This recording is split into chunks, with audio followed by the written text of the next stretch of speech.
Hi everyone, welcome back to my channel one way bytes. ఈరోజు చాలా healthy recipe చూపించబోతున్నాను.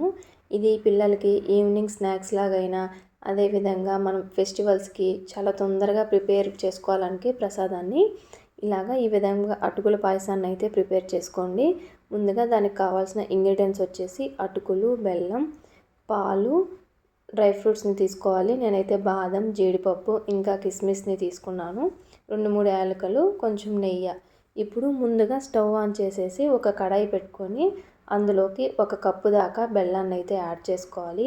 1 cup బెల్లానికి 1/2 cup దాకా వాటర్ని యాడ్ చేసి దీన్ని మంచిగా కరిగించుకోవాలి. నేనైతే ఇలా బెల్లాన్ని తురుముకున్నాను. మీ దగ్గర బెల్లం పౌడర్ ఉన్నా యాడ్ చేసుకోవచ్చు, లేదా బెల్లం ఇష్టం లేని వాళ్ళు షుగర్నైనా యాడ్ చేసుకోవచ్చు. మనం కొంచెం హెల్తీగా ప్రిపేర్ చేసుకుందాం అని చెప్పాను కాబట్టి మేమైతే బెల్లాన్ని యాడ్ చేసుకున్నాను. చూసారు కదా, ఉండలేం లేకుండా మంచిగా వడగట్టేసుకొని బెల్లాన్ని పక్కన పెట్టుకోవాలి. ఇప్పుడు ఇంకొక కడాయిలోకి 3 టేబుల్ స్పూన్ల దాకా నెయ్యిని యాడ్ చేసుకొని ఇందులోకి మనం చిన్నవిగా కట్ చేసుకున్న బాదంని యాడ్ చేసుకొని వీటిల్ని 1 నిమిషం పాటు ఫ్రై చేసుకోవాలి. ఇవి కొంచెం ఫ్రై అయిన తర్వాత ఇందులోకి ఒక 8-10 దాకా జీడిపప్పుల్ని తీసుకొని వాటిని కూడా ఈ నెయ్యిలో వేసేసి మంచిగా ఫ్రై చేసుకోవాలి. ఈ 2 మంచిగా ఫ్రై అయిన తర్వాత కిస్మిస్ని యాడ్ చేసుకొని దీన్ని కానీ ఫ్రై చేసుకోండి. ఇప్పుడు ఇవి 3 ఫ్రై అయ్యావు కదా, వీటిని తీసి ఒక బౌల్లోకి పక్కన పెట్టుకోండి. ఇప్పుడు అదే నెయ్యిలోకి 1 కప్పు వరకు అటుకులు తీసుకున్నాం కదా, అటుకుల్ని ఈ నెయ్యిలోకి మంచిగా ఫ్రై చేసుకోవాలి. అటుకులు అనేటివి తొందరగానే ఫ్రై అవుతాయి కాబట్టి ఇవి మనకి కొంచెం కలర్ చేంజ్ అయ్యి గోల్డెన్ కలర్ వచ్చేంత వరకు ఫ్రై చేసుకుంటే సరిపోతుంది. ఇప్పుడు ఇవి మనకి ఎలా ఫ్రై అయ్యాయా లేదా అని తెలుసుకోవడానికి మనం ఇవి కొంచెం ఫ్రై అయిన తర్వాత ఒకసారి చేతితోటి తీసుకొని వీటిల్ని ఇలాగా 2గా క్రష్ చేస్తే ఇవి మంచిగా విరిగిపోతే ఫ్రై అయిపోయినట్టు.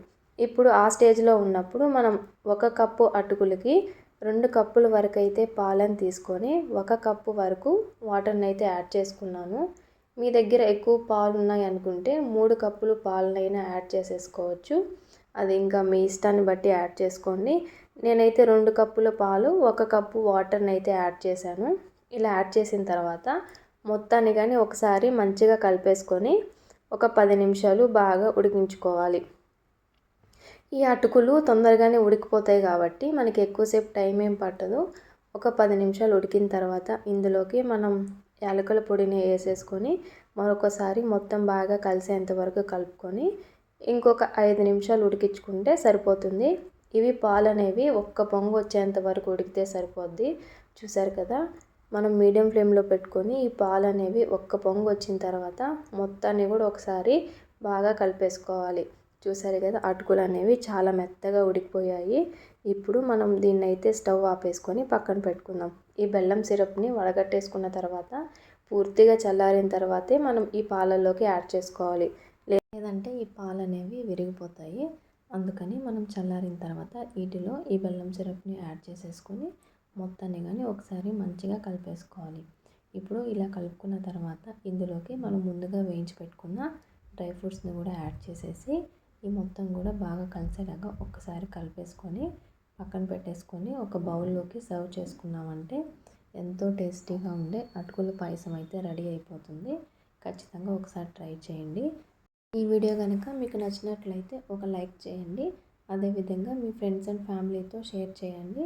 నా వీడియోని ఫస్ట్ టైం చూస్తున్నట్లయితే నా ఛానల్ని సబ్స్క్రైబ్ చేసుకోండి. Thank you for watching.